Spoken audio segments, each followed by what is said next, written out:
It's great. I've had the pleasure of knowing you or hearing about you from when I didn't work with the company, just as Denise's daughter. And then now that I do work with the company, we met maybe 2 or 3 years ago, virtually, officially for the first time. So it's always fun for me with these lifelong clients that we've had here at Speaking with Impact, finally getting to put faces to names, and then developing my own professional relationship with you has been really exciting. So having you on the podcast, welcome. We are so excited to have you on this side of our business as well. Happy to be here. And I have known Denise for many years and have had the pleasure of working with her through 3 different companies and then getting to know you as well. So really appreciate you having me on the podcast. Well, I was looking at your bio, and it's funny because I'm not a big bio person anyway. Mhm. And it's interesting that you said you've known me through 3 companies. Isn't that interesting? Isn't that incredible? Yes. It's probably, has it been 15 or 16 or some number? It really has to be somewhere near there. And for me, it's less about the number of years, Denise. It's more about the number of impacts. So if you think of all the people that I've sent to your Speaking with Impact training and your women's leadership, you've been a big part of the development of my leadership teams over the years, and really just appreciate all that you do. So, yeah, well, we appreciate you as well. I can remember when let me say who you are. You're the Chief Commercial Officer, which is amazing and I'll come back to our time together over the 3 companies, because getting to this space, watching you evolve into this Chief Commercial Officer for C&D Technologies and Trojan Batteries, which is a dual company. It's not like she's sitting on the top. She's actually straddling 2 companies, which is a conversation all by itself. But having been with you for so many years, I think you are one of the crown features of the work that I do, is to work with women and take them to the top, take them to a place where their skills, their ideas, and the way that they are really influences a company for change. And everything in your bio says that. She has measurable business transformation in both companies. She's oversees and leads 2 global brands simultaneously. She's credited for revitalizing both brands. And this is the technology space.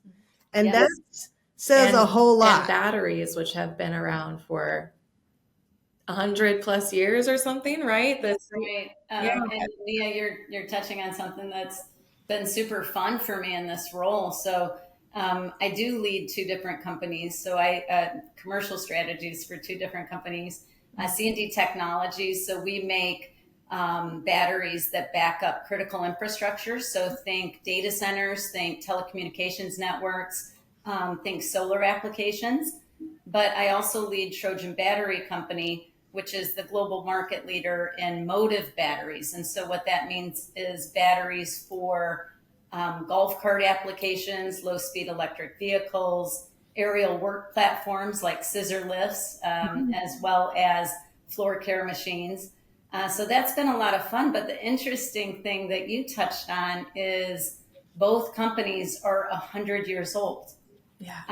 And the applications that we support and the industries that we serve are changing. And so we have had to redefine our commercial strategies on both sides of the business to really ensure that we're connecting with audiences in a new way, digitally, et cetera. So it's been a lot of fun, really sort of respecting history and how we got to our market leadership position, but then being able to define the strategies that are going to take both companies through the next 100 years. And you're a big part of that, which is, I started by saying, and you were saying before we actually came on the recording, you were saying how we've been known each other for a long time, and we've worked together for a long time. A lot of coaching went down. And the interesting thing about it is watching you evolve. I'm just going to, as your coach. Always my coach, Denise. Always your coach. I'm going to give you some feedback on just how, I mean, and for those of you who are listening, the evolution of what has really gotten Laurie to this space. I would say, number one, being where you are has a lot to do with the company and their ability to trust your leadership, because it's not easy for a woman to be in technology and to rise like that. But I will also say, as your coach, I've been watching you take everything that you've learned and turned it into something. You turned it into something that bettered you, that you got better in, and that the company got better in. And you have always taken your coaching seriously and you stepped it up. And it's interesting to see where you've come from in sales and marketing to now being where you are in the C-suite. And I would say that you have just made all the right decisions for yourself, which made the right decisions for your organization. Wouldn't you say that? Yeah, thank you so much. I really appreciate that. I mean, if I think back to earlier in my career, always very ambitious, right? And highly competitive. Grew up in a family with just brothers.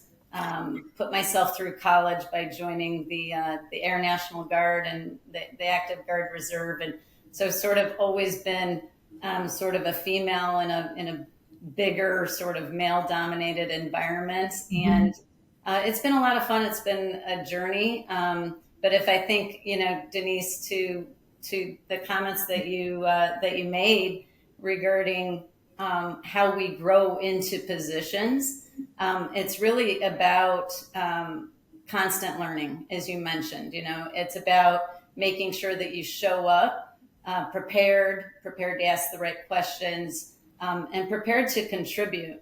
And so, I don't know, I think it's that ambition to just do more that has propelled me further, and probably my competitiveness a little bit as well. You also have pride in, when we were talking a little bit about personal brand, and as you started to unpack that a bit, and certainly I'm looking forward to incorporating that more into the things that you speak about, because one of the big things that you do is that you've taken on the tech sector and really made being a woman in that space and being heard in that space. You really have provided a voice, and you provided space for there to be a voice. And in this era where, our women are our seat at the table is being questioned or maybe toned down a bit, it's nice to see someone who's still very strong in moving forward and sees how championing women in leadership is important to her, important to not just you, but to the overall well-being of the company. Would you tell us a little bit about that? Yeah, absolutely. So yeah, I've always, as we've been talking about, been in the sort of male-dominated industry, and I think one of the things we talked about in your class a number of years ago is using your space, right, and learning how to own your own power.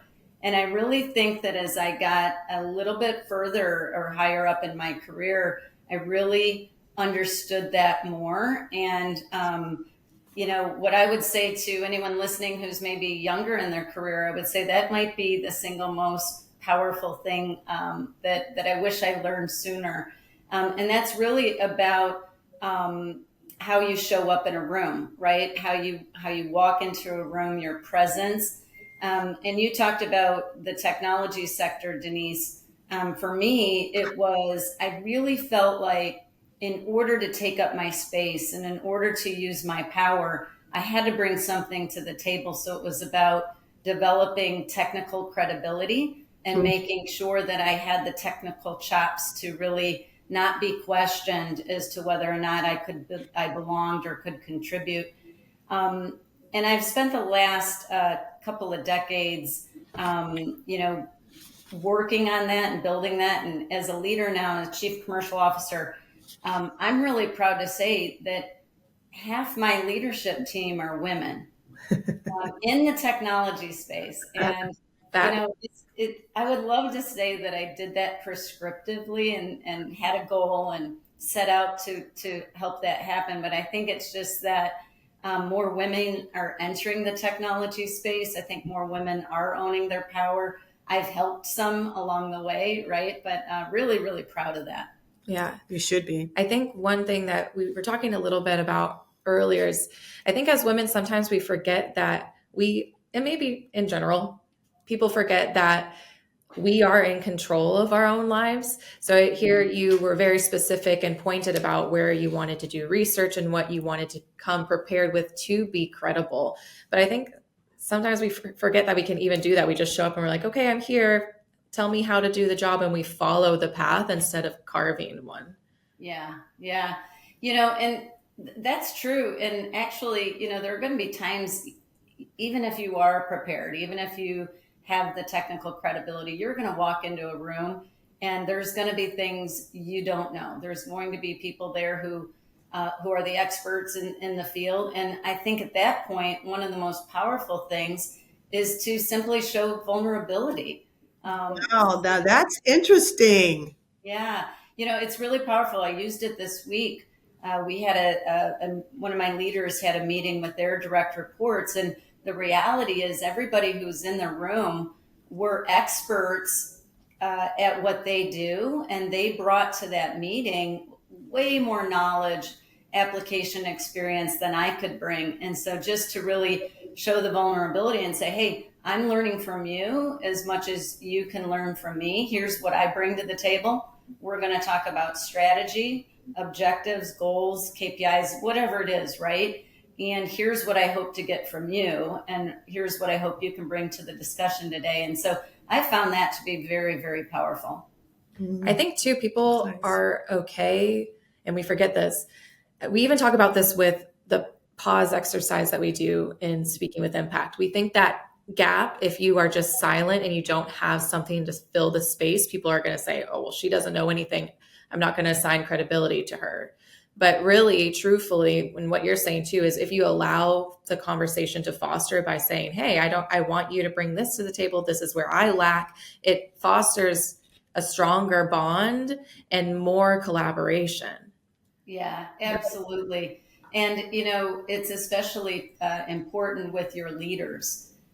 Nobody wants to work for the boss that knows everything, right? For me in my career, I've gotten the most satisfaction out of the roles that I've had where I felt I could contribute. It wasn't about, my title or my salary. It's where do I get enjoyment? And I get enjoyment and fulfillment out of feeling like, I'm valued, out of feeling like, I'm important or that my role is important. And so, really being able to contribute in a meaningful way. And when I think about my leadership team, I've really tried to, especially as I got more experience as a senior commercial leader, asking my team first, hey, what do you think? Or what would you do in this situation? Versus coming to the table with all of the answers. I expect them to know their craft. I expect them to bring that expertise and to be able to contribute in a meaningful way. And I believe that it helps them to feel empowered at the same time. I really wonder about your team dynamic. If you have about 50% of your team is women, I feel like in my experience in corporate America, I had a lot of examples of women in high up positions. A lot of my managers were women as well.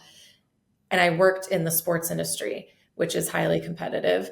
I always felt that it was more, I could go to a man first for support than I could for women. Like I remember at the end of my days, I had one go-to person. I would say, okay, this is our hour at the end of the day to talk about strategy for me and how I'm going to grow.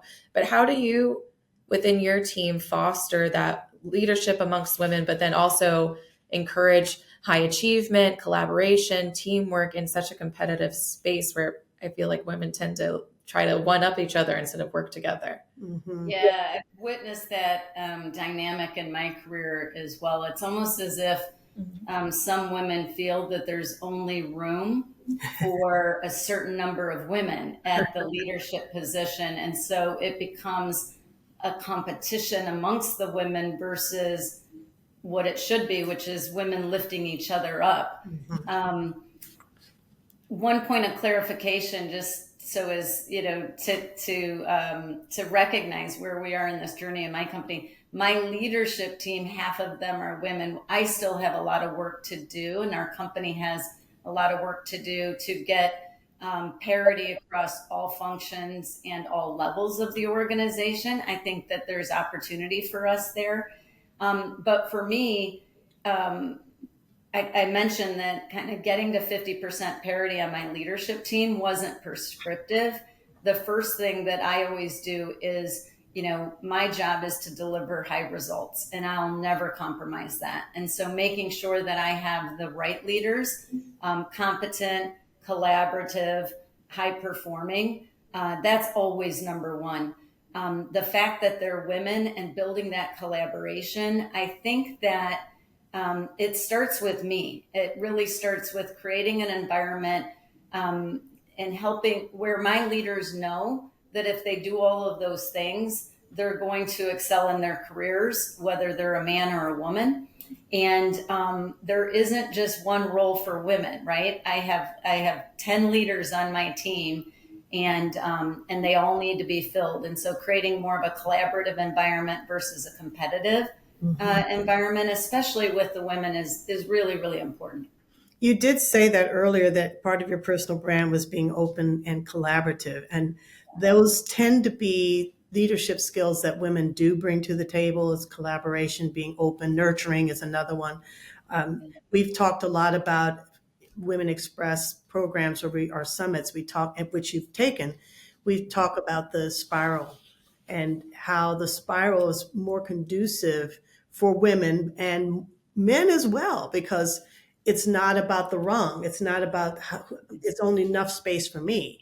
When you create a spiral, if you're walking up a spiral staircase, 2 or 3 people can walk and together. And that's what collaboration is. And we've actually come up with a methodology now, a model where the spiral is you choose the people that are in your spiral. The people that are going to help elevate you, but at the same time, when they're in the spiral, you elevate them. And it becomes a stronger way of moving forward as a team, as opposed to I can be the only one, and so I'm going to compete.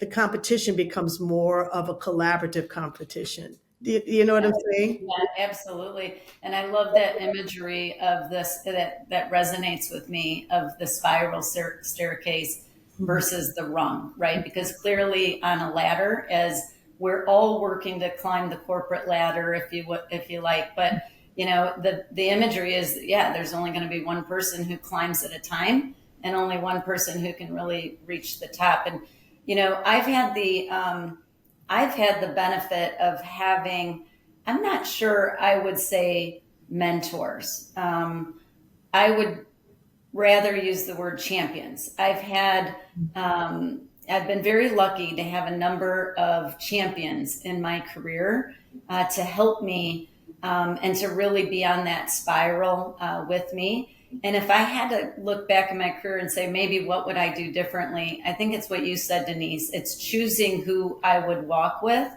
and being a little more prescriptive around how I could help promote them on their journey versus, it's great when it happens organically, right? Yeah. But if we work together and we say, hey, here are the things that I'm good at, and I think I can help you along the way. And here's some expertise that I think that I can learn from you. And let's focus on some of these things together. I think that would have really helped me earlier. Yeah. So I think that's perfect, because what part of the spiral methodology is that when you bring people into your spiral, you bring them in because of what they contribute, how they can contribute to the whole. So you have someone who's more of a mentor, or someone who's kind of the cheerleader, or someone who's like going to be they're going to tell you the truth no matter what, And you need those people in your spiral because they help you to really develop into that person who becomes a strong leader. Yes. At the end of the day. Yeah. It's creating a culture of empowerment, which is an important feature that you talked about. You said that you create strong teams who highly achieve and get great results. Yes. I love Yeah. that. Yeah. I love And I do think it starts with empowerment, right? Look, if you're a new leader on my team, we're going to have a conversation early, which is around here's the role you've been hired to do. Here are all these assets or tools that you can employ. I'm available, all of the standard sort of onboarding stuff. But the thing that I make sure I tell them is, I expect you to make mistakes. You are going to make the wrong decisions. And it's okay, right? And we're going to learn from those decisions, really having sort of that empowerment. But then if you empower people, you almost have to have, a fail forward philosophy as well, because everybody's going to make mistakes along the way. And people will not feel empowered if they don't feel they have the space to make what the decisions that they feel are right, if they're afraid of being wrong. Now, of course, there are some decisions that you can't be wrong on, and those are the ones we need to talk about. But I really firmly believe in empowering my team, and then making sure that they have the space to do their jobs, and to feel comfortable knowing that I'm going to support them. Mm-hmm. Yeah, I've definitely seen that throughout my career. And of course, my manager, boss, person I report to is my mom. But in the times that she's allowed me to really insert my opinion, or I have a suggestion and we try it, and I've definitely failed. And some of those have been silly major fails. Like one I feel like we can talk about on the podcast. I think we really hired a virtual assistant who scammed us. Oh, Yeah. She Yeah, like, we that was a hired big her, one. and then the next day we didn't hear from her for like a week, and she was like, "Oh yeah, I had a baby." We were like, Oh. "What?" Isn't So that we crazy? were footing the bill for her to go have her baby. So I'm happy that we did that. But that allowed me to just having the opportunity to lay out the plan of, okay, I think this is a really great idea for XYZ. Right. I was convicted. I was like, this is it. Let's move forward. And I did all the planning. I did all the back work to onboard that person, and then have it fail. Well, that would, felt really silly and horrible. But then the next time we go to hire somebody else, I have a structure in place that worked better because we did such strong onboarding because she was virtual. And then, I feel I can bring decisions to the table. And even if I mess up, I can feel confident that at least I tried, and know, like, okay, here's my thought process behind it. Can we give this a shot? So I love that. That's such a great thing to tell people. I think we get our jobs because we're experts and there's no room to fail. Yeah. But Right. those failures, you learn Or so grow. much. Fail or grow, because if you are an expert, then where do I grow? How do I Right. grow? Oh, With- yeah. That reminds me. So my husband used to coach basketball, right? So the kids, when they were in school, he would coach them. And one of the things he said to me that I've taken into my career is, a lot of coaches spend time with the kids who are lacking the skills, trying to help them develop them. And sometimes the kids who are naturally good, or they come to the team already having many of the skills, they sort of get forgotten. It's like, you know what, you're doing great. Go over there and do some layups. I'm going to work with this group of kids who maybe need some more help. And that really resonated with me probably about 20 years ago.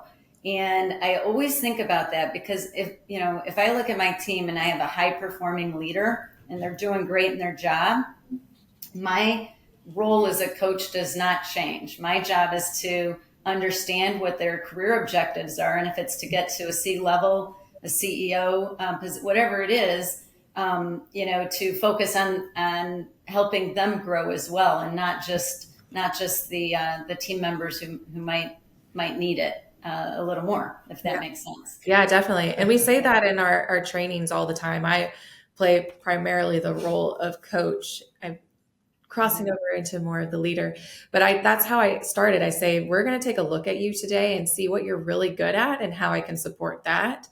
And where are the gaps, or what do you want to learn, so we can help level up and make sure those are at the same place. So I think we forget a lot in all assets of our life. If we're really good at something, we think we can just cruise and it's smooth sailing. I don't think we realize where there's gaps, or if we're highly focused here, this one might be a little bit lower. We have to make sure that all cylinders are being supported in some way. It brings up that I remember when Nia ran and won with her 4x100 team state as a junior were you a sophomore or junior in high school? Sophomore. Mm-hmm. And so of course she had she was definitely known for having won that. It was a very special a special run. It was a special event. And it was at Hayward Field, which is that's the field that in Oregon where Prefontaine ran, and it's the field. Awesome. It was awesome. I mean, it was all this stuff, and they won, and they had just created the field for the Olympians who were going to run the week after them. But I remember when she came to Washington, D.C. in her senior year in high school, the track coach put her in charge. Which that's awesome. But sprinters, and it was like, but I'm the student. Yeah. And so I really awesome, but now what do you do? Yeah. Right. He would come to me after the meets and be like, so how did that go for the team? And I was like, you tell me. I don't know. I mean, I love the idea that you see that all skill sets, wherever someone comes to you, they deserve your development, your skill set, your eye to help them move to the next level. Because just because someone shows that they have special expertise doesn't mean that they are not in need of continuing to develop, which only makes the team better. You see? So I think everybody has a gap, right, in terms of their learning. And if, look, even if you're an expert, the technology is changing every single day. Mm-hmm. The industries that we serve are changing every single day. And so even if you are an expert or you're at the top of your field right now, you won't be if you stand still, right? And so it's just a constant learning, staying engaged. And as a coach, it's recognizing that and looking at everybody at where they are at that point in their journey. I think it's interesting because we are in an era where our leadership is being toned down a bit. It's interesting to be in different organizations where it's, and I agree that there should be equality, that men should be at the table, women should be at the table. But a lot of the times our participation is not encouraged to be at the table. So I wrote down, our leadership is still essential to business success because we bring an eye. In addition to our expertise, we bring a specific kind of eye to the table that's important in business for business success. I can remember coaching, and a lot of people that you worked with, I would coach, and I was coaching them on how to be more relationship oriented, whereas that tends to be something that women bring to the table naturally. So I think our leadership is still essential to helping business be more balanced in the way that it carries its message out to the world. Would you agree with that? Absolutely. I mean, diversity of thought, of experience, of perspective makes teams stronger. There's no question in my mind. And so women bring, that diversity element, and you mentioned it, right?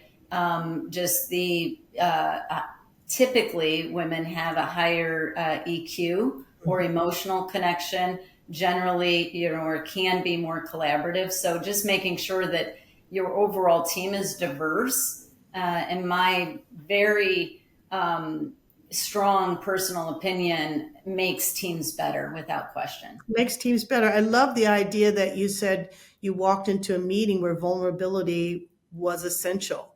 Being able to listen to before you lead. What is it that you bring to the table? Asking everyone, what was it that you contribute? What is it that you see? Tell me what you notice. Is such an important feature for helping people be strong within themselves as well as within the team. And it helps them grow, right? Because it shows them that,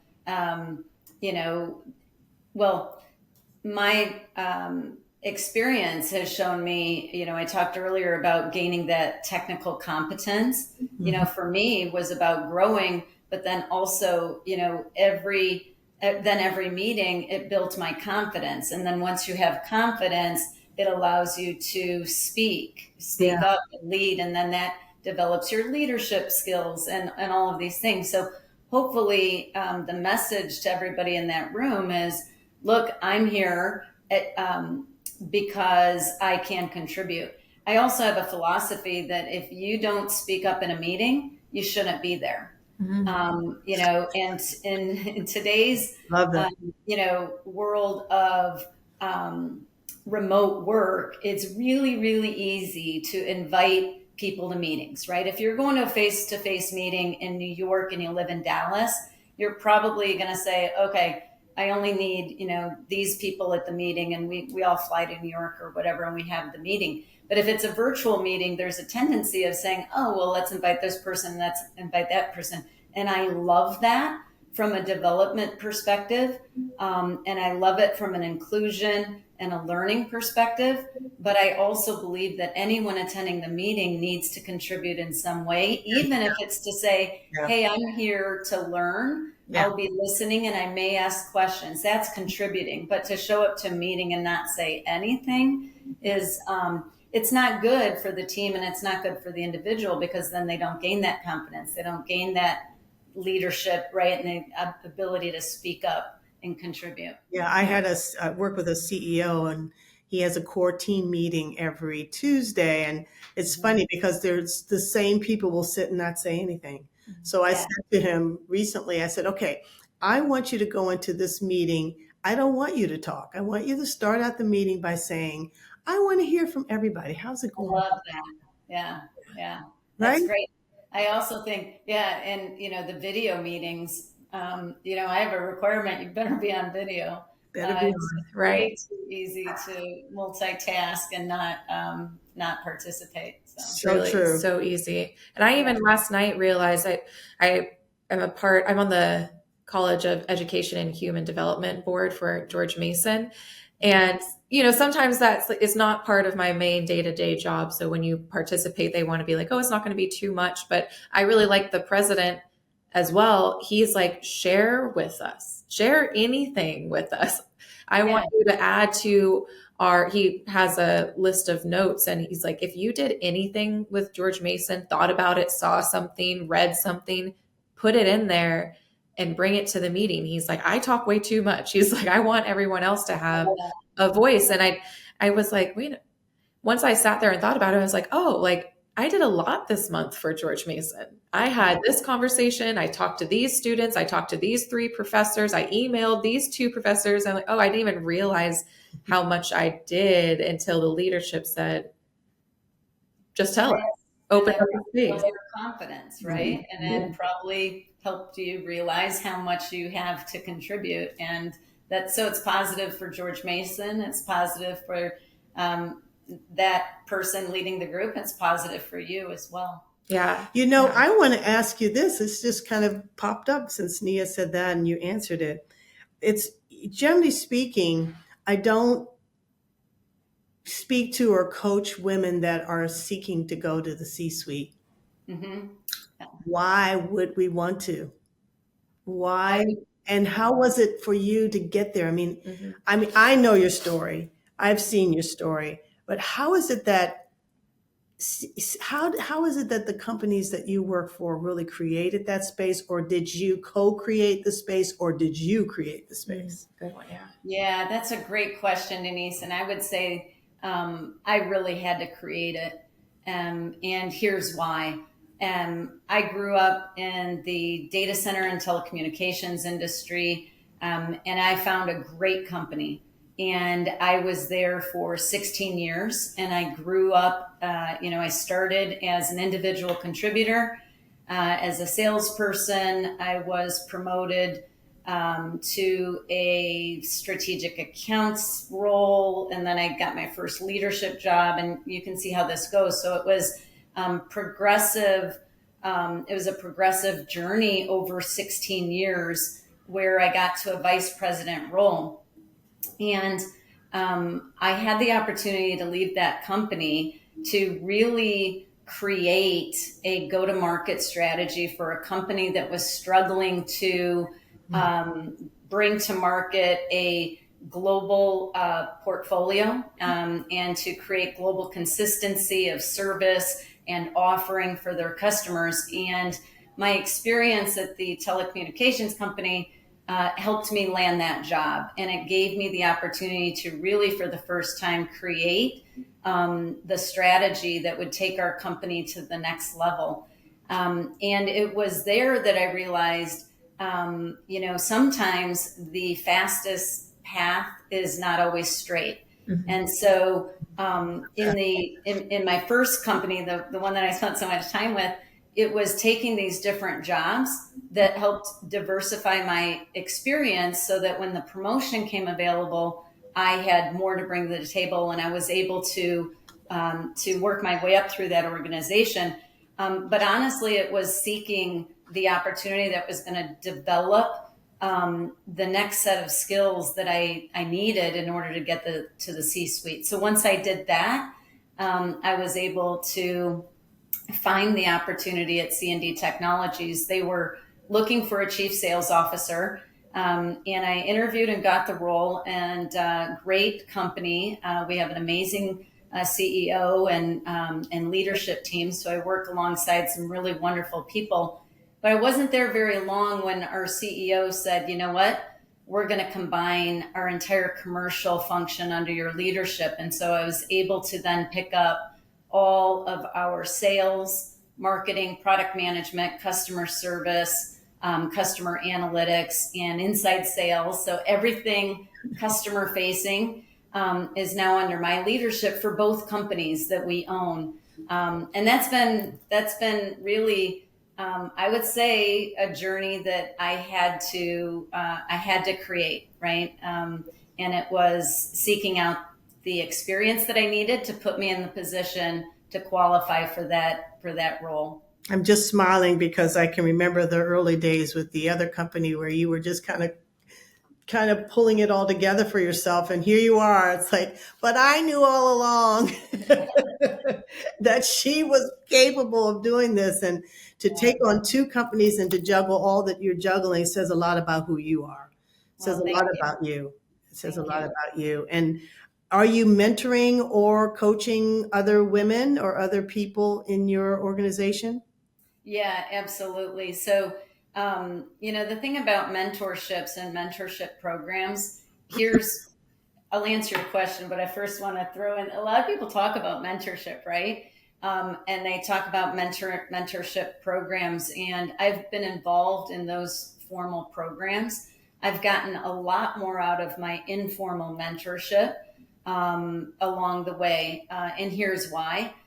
Sometimes formal mentorship programs start off strong and they kind of fizzle out. And the reason is because the people, either the mentors or the mentees, don't take accountability of the journey, right? And so I am mentoring several women now. I had one woman recently ask me to mentor her. She came to me and said, I'd like for you to mentor me. And I asked her, okay, great. What are your objectives? What do you want to get out of it? And she told me, and I said, okay, come to our first session, prepared to speak about all of those things. And, you're going to own what we talk about, the agenda, so I set up sort of the framework, and she quickly realized that this isn't what she wanted to do. Because for me, if you want to be mentored, or if you feel like you can contribute and mentor someone, it has to be a commitment. So the two women that I'm mentoring now, they're committed. They're all in. They show up to our meeting. We talk about, where they are in their goals. They give me an update. Of course, we leave time for personal connection, which is always important. But mentorship isn't just about building relationship or having someone to bounce ideas off of. It's about identifying areas where you want to grow and then working to strategically develop those skill sets. To me, that's the point of mentorship. Yeah, I can see that developing skills is really important to you. Yeah. One of the things that I always chuckle about, our office space, you brought your team to that office space and you took the program Speaking with Impact yourself. And we were having lunch and Laurie comes up to me and she says, now, how many people can we put through this class? Because I have like 52. And the next is history. It was just like one little revolving door, of people coming. Right. And we're still putting people through. And you're still doing it. It's just amazing that you do one of, if I can add one thing to your personal brand list, because we talked about this before we came on, is I would add the ability that you have to, I almost want to say honor skill, but certainly leverage skill sets that people are developing people, I believe, is one of your major personal brand things that you bring to the table.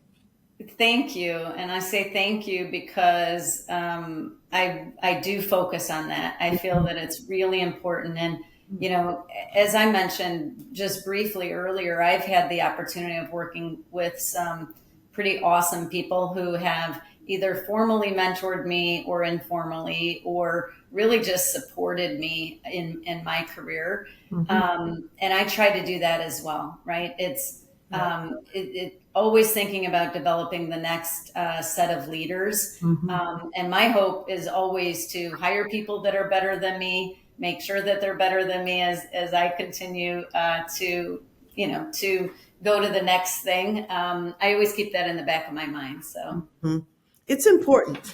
Yeah. Really important. Yeah.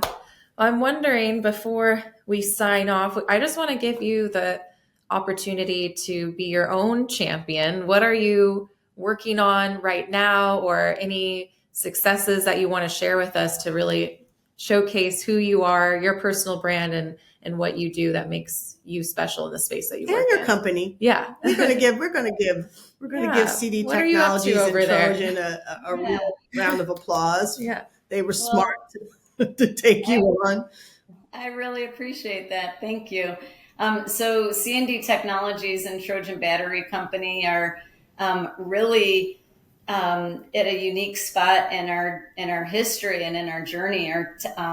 We're growing at a very quick pace, and in both sides of the business, and we're transforming the technologies and the solutions that we bring to market for our customers.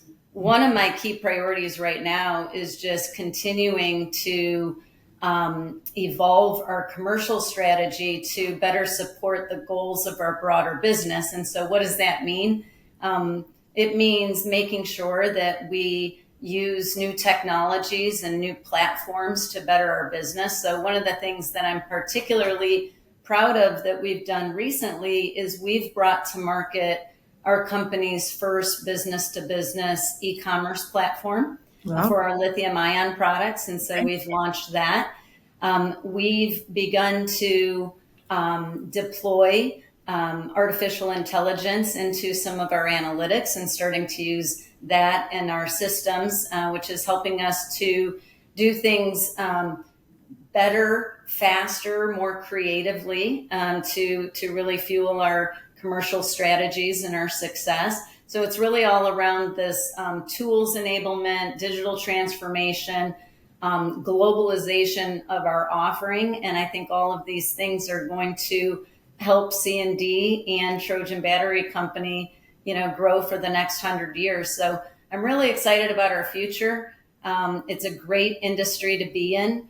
You can't pick up a newspaper or, open up a digital article today without learning about the impact of artificial intelligence and technology. And our batteries support those data centers that house all of that workload and those applications. So it's a great industry to be in. I'm really happy to be here.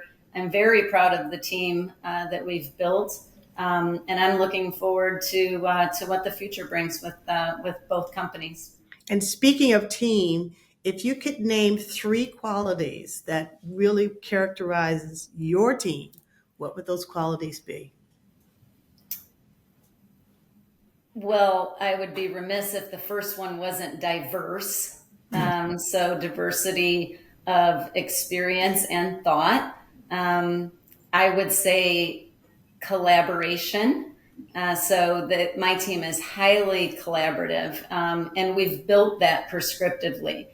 We require it because our team works cross-functionally within commercial. So product management needing to work very, very closely with sales and marketing as an example, but also super important that they work in collaboration with our engineering team, our operations team, et cetera. And I would say driven. My entire team is driven to perform better every single day. We learn from our experiences, and we strive to just take all of those learnings and ensure that we move forward and that we get better every day. Well, this is a proud moment for me to have seen you come to this place. I mean, I'm getting a little vulnerable about it because I can remember being in that little coaching room off the conference room at our office space on that couch. And, next door, my son was doing his homework and watching TV. And we were over here putting together all kinds of things for you to go back and to become the leader that you've become. Has been a wonderful journey for me. So I'm happy that you've always included me on that journey and happy to be a part of it. Well, you are in my spiral, and I appreciate you very much, and you too, Nia. So thank you, and thanks again for having me today. I really appreciate it, and I enjoy your podcast. Yay! Subscribe and tell your friends.